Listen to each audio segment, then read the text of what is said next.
Cynthia, welcome. Welcome to the show. I Yes, indeed. appreciate you. I appreciate you joining. It's been a little time since we could get our schedules together. So thank you. Thank Yes, you it for has. making Really it. glad to be here. Thank you for the invitation. You're welcome. And George, welcome back. Yeah, Good to Good see to you. see you. hi, Yeah. George. Yeah. So I'd like to just start this conversation off, Cynthia. And I know you and I had talked. I know you know George. I've just gotten to know you, and we were talking on an X space, and I think it was maybe the second time you joined. You had mentioned a little bit more about kind of what you're doing and working on, and I felt like it was a good opportunity to try and have you kind of come on this platform here in a conversation with the three of us and talk about what you're doing. And it can be certainly focused on music, like what there's a portion of you that's doing that, but I'd love this to just be an open conversation about you and getting to know who Cynthia is. So wherever you feel like you are right now, I won't mention sort of more of your background than that. Where is Cynthia at right now? Who's Cynthia? Can you introduce yourself? Well, I heard you and George talking on a space. I don't know, maybe it was a week ago, a few days ago, about unaliving yourself every year and reinventing. And there's just been so many changes for me in the last few months, in the last few weeks, even. And I feel I'm on to the however many hundredth version of myself that's happened over these, decades of my life. Yeah, so I know we don't have to talk about music, but that is really the place where over the last decade and a half, or even more than that, I've I mentioned to you I am a recovering perfectionist, and I still have to go back to that. Yeah. But I'm a classically trained flautist. I started playing the flute in the fifth grade, and there's a whole backstory to why I chose music. Yeah. But when you're classically trained, you're expected to hit all the right notes at Yeah. the right time, at the correct volume, and everything has to be perfect. Yeah. And you may not realize this, but just like sports, music, especially growing up in the school system and college and professionally, is extremely competitive. Yeah, it is. Very, very, very competitive. First chair to last chair, and all the practice and lessons and everything that has to go, to perfecting your craft. And you should be, good at your craft. You should always be enhancing it. Right. But I found that many musicians, and I'm a prime example, felt over the years less than, right? Yeah. Because it wasn't perfect in the eyes of whoever put themselves in the place of judgment, whether Yeah. that was a teacher Yeah. or a fellow musician, a student, or a boyfriend, or whatever that is. And I learned as I continue my path to let go of that perfectionism and really go inside and create from a place of authenticity, from a Yeah. place of freedom, from a place of expression. And that not only raises my vibration, but I've discovered the impact it has on others to ripple out Yeah. to raise vibration even globally. Yeah. And so I've been in corporate for, a number of years. And I created my first album, I want to say it was 2012, 2013. Yeah. And it was heard in like 150 countries, and it was a scripture meditation album. But I did it really for myself, and then it, rippled out. And then life happened, and I kind of lost track of it. I had uploaded it to TuneCore and had put it out there in SoundCloud, and it got a lot of accolades. And then I forgot about it. And then a couple of years ago, I got a 1099, and it said, "Oh, you have X number of dollars you have to put on your tax return." I'm like, "What? Like, what is this?" Like, I What's didn't going even know on? what that was, right? And it's Right. like, So I had to go back and figure that out. And I Sure. still can't even access those funds because I don't even have that email account anymore. It's a whole thing. But that's okay. That's not why, I did it. Right. But But it but it was a reminder of this yeah, secret double life that Yeah, you hey, come had back to forgotten this. about. So yeah. that's good. It's That's like, good. this is like what? Okay, I have to go adjust my taxes, but that's kind of cool, right? Right. Right. And then at the time that I had written that album, I had this sense that at some point in my life, I was to have a global music healing organization, but I didn't know what that was. I didn't know what that looked like. I decided to volunteer for a summer at a music therapy center so I could like stick my toe in. Right. I did that. It was a great experience, and it was like, yeah, I don't want to be a music therapist. That's not it, right? And that was like 2013. Okay. But as time has evolved, and as I'm looking back at uh, how I'm spending my time. I recently had a milestone birthday, and in the new calendar, I'm probably 37. I don't know. Happy um, happy belated New Year, right? Thank you. But as you reach a certain level in your life, and it's like, okay, how am I spending my time? How much time do I have left? Yeah. Wayne Dyer had a phenomenal quote that just really has resonated with me, and it's really stuck with me. And he says, don't die with the music still inside you. Yeah. And so, I take that as a metaphor. Maybe it's music, maybe it's art, but whatever creative thing that you have inside of you, it's not meant to stay inside. Right. It's meant to share with the world. You raise your own vibration, yes, but you create a ripple effect uh, to touch others. And so, as I've been processing my life, what I'm doing, what I've decided to let go of, relationships, jobs, whatever, Yeah. I realized that, oh, okay, I don't have to create music for the entire world to raise their vibration. And that will happen in some cases, but I don't know if you realize this, but when our current high school graduates graduate from high school, we will now have 6 generations in the workforce. Wow. So I know that doesn't really correlate to music, but what I'm saying is like 6 generations of people, 6 different perspectives in the workforce, but also in music. So, Yeah. like, my type of music is not the right cup of tea for a lot of people who don't uh, resonate with that. You're right. So, like, I'm starting to realize I'm more of a catalyst, perhaps.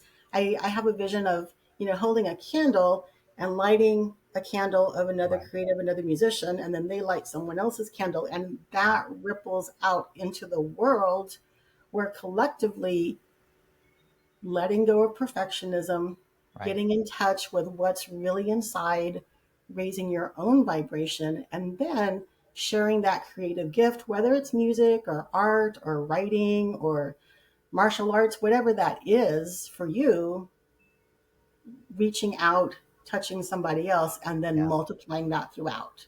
Yeah. So that's what's going on with me in a nutshell. I really love the description of lighting each other's candle. And, Yeah. and you're right. I mean, it can feel, if someone asked me the question or asked George the question, well, how are you helping people? I don't know that I could give like a one sentence statement as to how Mhm. that is, but I can see it. I can see people that, either give feedback to one of us or both of us Yeah. or anything. Yeah. Yeah. And I will tell you, Cynthia, I believe in you and have faith in you. Um, and if that isn't enough, you can think about the 150 countries that have at least heard your music in some Yeah. capacity, Yeah. even for Thank just you. 9 seconds. That can be huge. You Yeah. might never see that directly. That may be all indirect, which is exactly like that lighting of a candle. And I, Right. I will mention too, and I'd love to hear what you think too, George. You mentioned about music and if you're first chair or last chair. So I've mentioned a little bit, but I have a large music background, mostly in sort of my formative years, I'd call it. And even though I was like a lead in bass chorus and did musicals and things like that, I can't read music singing. I have to hear someone sing it, and then I just can jump in. Yeah. But it was interesting. I went to probably whatever regional tryouts or something, and because I didn't have the mechanical form or foundation, I was Right. already moved off, which was fine. I just didn't have the interest to try to learn that because that wasn't me. Even when I sing now, which is mostly to myself because I don't want to bother my family, um, there's nothing mechanistic about it. It just comes, I'd say, Right. through or from Right. within. So I can see certainly if you're a classically trained flautist that there's a pool there where you're like, I know what these notes are. If I were to listen to my teacher, what they'd sound like, but I know what it sounds like for me, or I know when I'm reading scripture on an album, I know what that comes through with me. Yeah. And you being a recovering perfectionist, I can see how that's going to help you in your journey. I don't know, George, what do you think? Yeah, I was gonna say during COVID, I had started learning to play piano because we have a piano in the house and my wife plays it. And I started learning to read music, and it was very difficult for me. I enjoy um, just like banging on things like drums or whatever, and making up beats and doing stuff like that. Nothing that structured, right? So it was interesting, but it was difficult. And I did start learning a piece, and I don't remember what the name of the piece is now. And I was getting better and better. But really, I think it's familiarity, and but I don't think that's the path for me. Like I would almost rather want some, bongos or drums or something, and just Right. go to town on it, right? But yeah, I do see how that's it's different for different folks. I think everyone inherently loves music, and I think the people that enjoy the most varieties of music are generally happier, and they can appreciate more in life. So Yeah. I think what you're talking about doing, where you are creating music and now maybe you will, but you're going to try to instead influence others, so that you spark their creative abilities, like the Right. candle you said, and then they go and make more Yeah. and Right. go out there. That's really, it's like dropping the pebble in the water, right? It creates the ripples, and they just keep Yes. going and going, and Yes. that's the effect. Like people don't understand that's how things actually work. Right. You don't have to sell billions of copies of songs and things all over the place. You just need to spark something in That's people, right. and it keeps going. Yeah. That's right. And since I don't know, have you ever participated in a drum circle? Do you know what that is? Yeah, I know, but I've never have. I Oh have. my Yeah. gosh. And so, music is really something that you feel. So, yes, technically, but feeling it in your body. And I'd love to share the experience of the first time I felt it in my body. But in a drum circle, uh, you've got the drummers, they come and they bring bongos or drums for, however many people, 20 people, 30 people, 40 people. And it's like different instruments. And they'll start just with a beat. And then you just join in, and you don't have to know anything about anything. You just feel it, and you do it collectively in a group. And it is so much fun. And Hmm. it just brings joy to everybody, whether they're musically inclined or not. Yeah. Someday I'd like to host, maybe at my live events, a drum circle Yeah. eventually. Yeah, That would be a lot of fun. yeah, Yeah, I'll pass forward my band geek card because I also played drums. So it's interesting, George, that you say that. I'm not surprised at all. yeah, Hmm. So aside from like the singing and the music part, I was a drummer in marching band, and we would not quite probably to that level of what you're going to do, Cynthia, but people play bass, they play cymbals, they play snare, whatever else, and then we'd kind of all get in a circle, and each person would get whatever amount of time they felt comfortable with. They'd move to the center, they'd play whatever they'd play. They might play the music that we've learned, or they'll play whatever comes from the heart. yeah, It was very, very cool. I yeah, have not thought of that for decades until you yeah, brought it up now. yeah. So thank you both for that. Super Um, fun. do you want to talk a little bit, Cynthia, about what music or why music for you, or why chose to be a flautist, or why choose scripture? Some of that's probably obvious, but do you want to talk a little bit about how music speaks through you and how it leads you to want to help people? Sure. And I alluded to it a minute ago, like the first time I felt it in my body. So when I was a kid, elementary school, I was not very tall. And now that I'm, whopping 37, I'm still not very tall, right? Hmm. And so I used to go to MYF, Methodist Youth Fellowship, and for recreation, they would split us up into two groups, and they would choose a team captain, and the captain would pick whoever they wanted on their team for baseball or basketball, whatever it is. And so of course, I was always the very last person to get chosen every single time because number one, I was a girl. I still Right. am. And number two, because I was so short. And eventually it was like, you know what? You guys suck. I'm band. Right. And my mom was a single mom. And so flute was the only instrument really that she could afford at the rental, right? So, Mhm. my first flute was an Artley flute, closed whole student model. And I don't know what she paid for it, maybe $12 a month, something like that.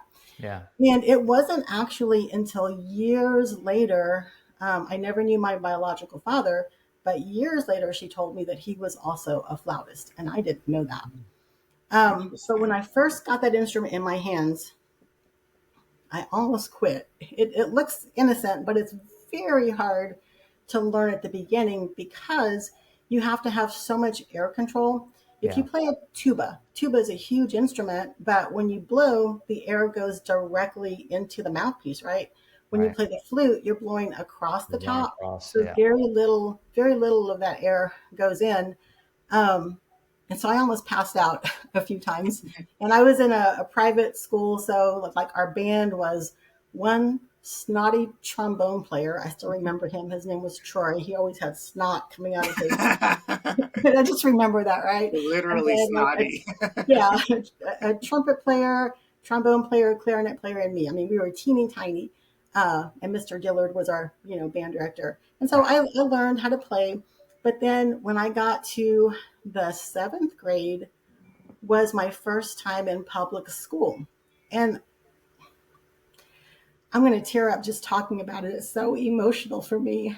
And somebody watching this might think it's ridiculous, but the very first day in band, they handed out some sheet music. And of all things, it was the Star Spangled Banner. And I've never been in a group situation where I had a full band. There was probably 40 or 50, kids, brass Right. section, woodwind section, percussion. And the first time that we played all that together, and that music was surrounding my body, outside of me and inside of me, and and I'm very patriotic. Like I didn't even make it through because I started bawling, Yeah. and I'm sure the kids and the band director thought I was crazy. But that was the that was the first time like I had this visceral, physical, emotional, physical experience. Just my whole body just came alive, just being part of that sound and that music.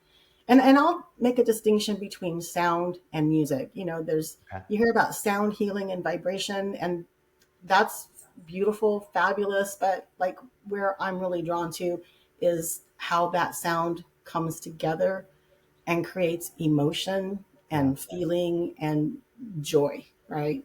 Right. So like that was my really first experience, and that's why band and that's why flute, and then it just progressed from there. It's powerful what music or the sound of wind chimes, George, or just being outside. How something that seems so maybe innocent's probably the wrong word, but seems did not have the same attached value to someone else. Yeah, Someone like you or someone like me or someone like George would hear it, and it resonates in ways that you might not even be able to explain. yeah, Yeah. That's beautiful, Cynthia. What? Yeah, I'd like to add real quick too Yeah. that it's very important to me what you said, Cynthia, about being engulfed in the sound because nowadays most everyone listens to digitized music through headphones, and that is nowhere near the same experience. When I was growing yeah, up, as soon as I started working and I could afford to buy, big speakers for my bedroom and a stereo system, and then put a big sound system in my car. Like I always enjoyed feeling the music and, mhm, going to see live performances where yeah, it's all instruments and you feel it. It really does affect you. You feel the music. It does has an effect on you. And I feel that like the music has died a long time ago as far as how people listen to it because mhm, you're not really feeling it. No one is really feeling it in their entire body. And I think that really has a huge effect. That's something yeah, that's been taken away, yeah, especially in this digitization and headphones that we've been in for decades. Right. yeah. That's true. Cynthia, were you where you stand now, what is your plan then moving forward? So I know I think you mentioned it was 2012 or 2013, and your first album I think was I listened to a bit of it, so a lot of it was kind of over beautiful music and kind of reading some scripture Mhm. passages. Is that correct? Okay. Yeah, Um, so the style is called ScriptureFlow. And so when I wrote that album, it's 10 tracks. I had been going through a super difficult time in my personal life. My vibration was very low. yeah, And what helped me to raise that was to meditate on, scriptures of different themes: hope, love, forgiveness, grace. And at that time, I had always known I was supposed to do something more with my music, with my flute. I didn't know what it was. And at that time, I was, sitting behind a sheet of music, like in church orchestra with all the notes, which was great. I loved doing that. I also did a lot of kind of solo work in church services for the offertory or the special music or funerals or that kind of thing. But I didn't know what I was supposed to do. But when I was going through that very difficult time, and I just spent some time meditating on some scripture, it just came to me, and that I knew that my mission was to write that first album. yeah. Um, what was your question? So I wrote the Well, album, and then no, it's what's good. next? Yeah, it's kind of thinking then. So, do you feel that your mission has evolved since then? Do Well, you it feel like, has. okay, Yeah, so after the album, and then I did a Christmas one in a similar style. So the style is still scripture, but it's familiar carols that I mm, created in the ScriptureFlow style. And yeah, then I had the sense about this global healing organization. So now I'm I'm getting ready to launch the Music Within method, and okay, so it'll be um, for lack of a better term, like an online course to really help creatives, musicians who are feeling disconnected from their purpose, stuck in that perfectionism, and yeah, take them through a process so that they can release that perfectionism and really get in touch with that what's inside of them, to give them some freedom to authentically create and offer their gift. yeah, And I'm working with Dr. Fabiane Clure. She was the creator of the musician entrepreneurship program at University of North Texas, and that's where I studied early in my career, um, to create this program. So I'll be launching it probably late spring, early summer, with a very small group of what I'm going to call founding members to help me co-create, and yeah. then eventually bring that more fully into the world. Yeah. This makes me this makes me think of Cynthia about George. You've mentioned. I think there's a couple clips out, even what we have Mhm. about an artist feeling like they're not good enough, or someone not being athletic enough to do something or whatever else. And what I feel like this is, Cynthia, is a proving ground, if you will, or a place to say you're believed in, and I have faith in you. Like, join and let's do this, whatever that this is. Yeah. Um, yeah, it's beautiful what you're doing. It's beautiful and I'm sure it's a testament to the amount of time and effort you're putting in.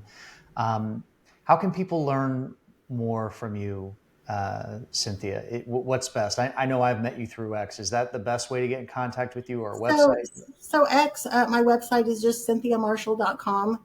Okay. So there's a little information about the Music Within method. There's some samples of the music that I've written, and there's a contact form if somebody wants to connect with me there. That's Yeah. an easy way to do it. Yeah. So, George, are you going to be signing up and bringing your bongos to be able No, probably to? not. George, you say that, but as this Music Within method, develops, whether it's national or international, I would like to have once or twice a year an in-person gathering. Mhm. And in that in-person gathering, I promise you there will be drum circles, Yeah. and we're going to have a blast.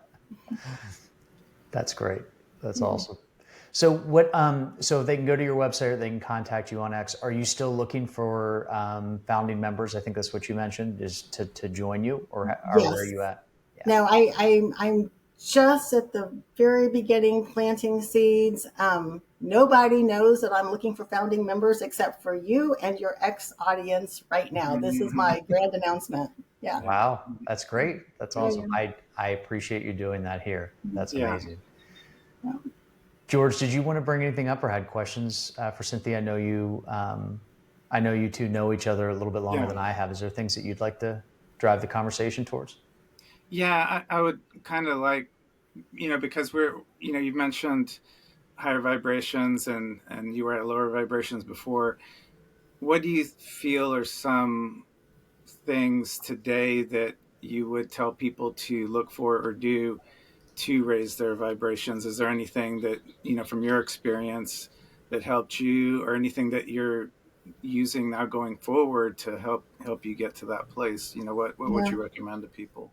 Yeah, that's a great choice. A great question. When people talk about meditation, um, there's a lot of different ways that you meditate. But like when I think of meditation, I think about what am I choosing to focus on? Like meditating on scripture, I'm turning my thought towards scripture. Meditating on my future, I'm turning my thought towards that. And whatever we turn our thoughts to, we have a choice. We have a choice to focus on whatever it is that we're focusing on. We could choose to focus on the what ifs, like what if this turns badly, or we can choose to focus on what if this happens the way I would like to design it and design it right. So I think the first thing is being really conscious of your thoughts and where you choose to focus and where you choose to put your energy. For me, also, I did this a long time ago. I kind of disconnected from all the noise. I don't really watch television too much. I rarely watch the news. Um, and yes, I mean, you do need to know what's going on, and you can get that in a lot of ways, but like just being focused on CNN or Fox News or MSNBC, I mean, there's people that just have it in the background all the time. Yeah, I that's don't right. I don't know how anybody can raise their vibration when they've just got all that negativity just pouring over them. Yeah. And then even social media. So for a split second, I felt like I was maybe a little self-righteous. Oh, I don't watch the news, but can you see me on X just scrolling? I was like, wait a minute, that's the same thing. I gotta stop doing that, right? Right. Um, anyway, Yeah, I'm so glad you bring that up. I mean, that makes perfect sense, because we all want to think that what we're doing is the right thing and what everyone else is doing is wrong, and we don't ever yeah, stop and look at our own Swiss cheese body of holes so that we have that. yes, We need to plug up our own holes, right, and just see yes, what are we doing that we could yeah, be improving on. yeah. We can be a bit too judgmental sometimes. So Yeah. yeah, Oh, and one thing I did recently in this last year that I don't know why I did it other than I was led to do it. I'd never done it before.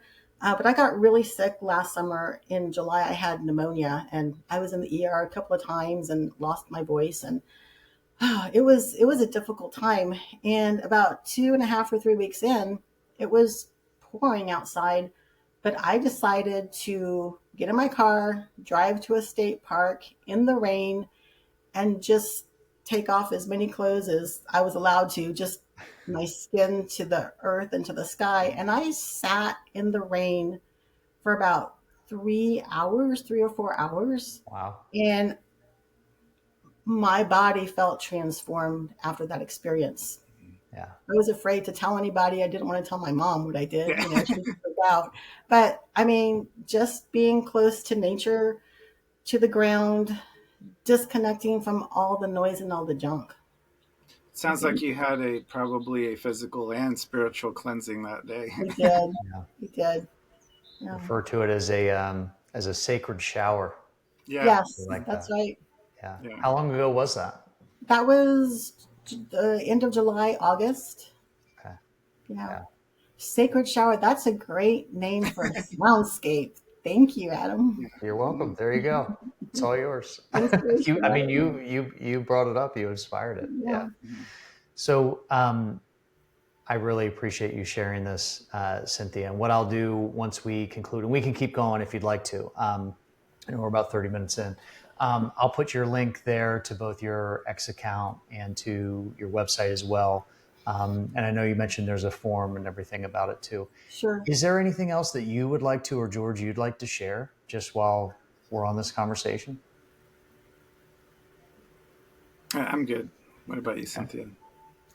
Oh, I just want to thank you guys for having me on, and um, you asked me about what raises your vibration. So, like choosing what you focus on, and then also really, as George said, examining all the holes in the cheese and protecting your own space. This relationship, this person, this activity, this food, whatever it is, right? How does that affect me, and is that really in my best interest, and how am I going to protect myself, because I'm responsible for taking care of my own self and making my own choices, Right. and what kind of legacy too are you going to leave behind? That's Yeah. another big impetus for the music within method, and making some changes, because as I'm getting older, it's like, what have I done so far? Where am I going? And just taking time to reflect on that, Yeah. and not to get mired down in what the past looked like or whatever mistakes you made in the past, but just realize, like, today is a brand new day. Tomorrow is a brand new day, Right. and you can choose whatever path you feel led to do. You need to take that step. Yeah. And you holding out your candle, which burns very brightly, I can tell, and lighting others. That is something that's I think that's part of that legacy that you're Yeah, talking about. that's Long right. after any of us, have left this physical realm, even at the young age of 37, Yeah. those candles being lit to other people, that can ripple out for eons, and that's And that's amazing. my prayer. Yeah. Thank Yeah. you. Yeah. I appreciate that you shared this with us today. I would love, in whatever time frame, that the three of us can get back on and talk about this again, whether that's a couple months or a couple weeks, as you kind of get into this. I think you mentioned the late spring to summertime. Right. So Right. Cynthia, George, thank you very much for making the Yeah. time to talk today. Thank you Thank you both. guys. Appreciate it. Appreciate you.